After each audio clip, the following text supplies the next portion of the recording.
Let's head to the voicemail of Truth and Reason. This viewer has an idea of where the Browns got their idea for building this roster. Hi, I love the show. Was just wanting to add my 2 cents. I think that the Browns kind of copied and pasted what the Rams did. Sounds like things are coming out about Baker and Stefanski and issues there with communication. And yes, Baker Mayfield helped us to get to a playoff and win a playoff game. But same thing with the Rams.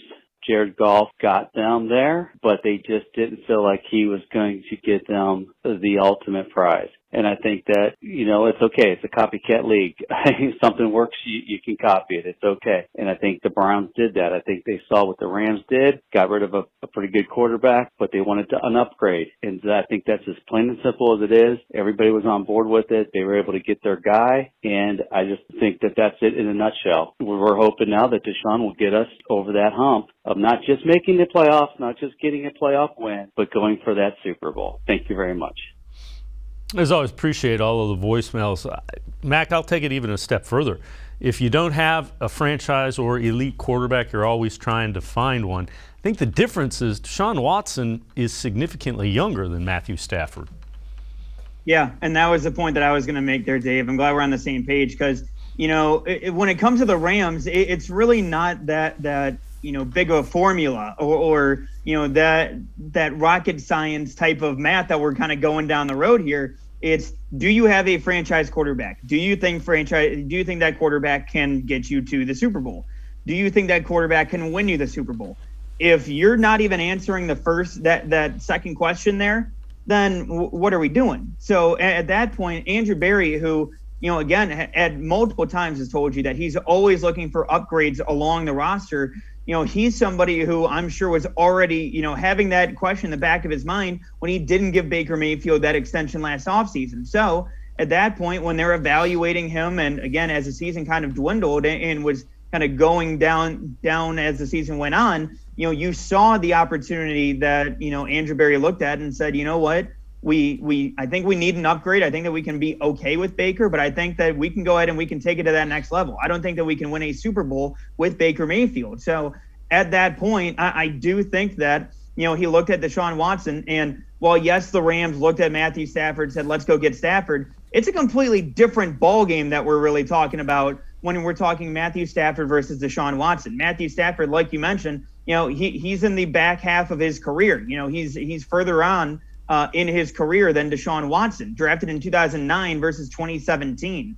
Deshaun Watson's just now coming into his prime. So, yes, Matthew Stafford, obviously, it was a great move last offseason, and, the rest of that roster seemed like it was there. So, yes, they're going to go after that quarterback. But for the Browns, yes, their roster is there. Just the right opportunity came along more so than anything. And I think that Andrew Berry, once he kind of looked at everything, and again, once he was comfortable enough to go ahead and go after a quarterback like Deshaun Watson, even with the off-the-field issues, he went after it, and again, locks down that quarterback for the long term through his prime. And now at this point, I think you're looking at the Browns being set up in a pretty good position, going down, and especially in the future, not just this year and in years to come, when it comes to adding a quarterback like Deshaun Watson. So, and the similarity, I will say, between Matthew Stafford, I watched a video earlier today, 2019, all of the comeback drives that Deshaun Watson led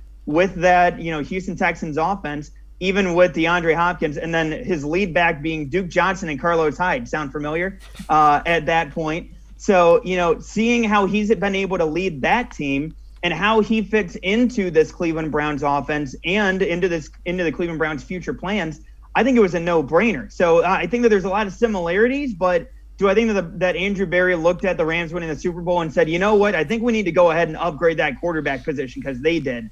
I don't think that was the case necessarily for Andrew Berry, but I think that there are a lot of similarities in looking at both stories. Yeah, here's what I would say. If you have a quarterback that you feel pretty good about, giving him the football on your own 30, 2 minutes left in the game, you're down 5, and you got 2 timeouts. You didn't feel good with Baker Mayfield doing that. You feel okay with Deshaun Watson in those situations.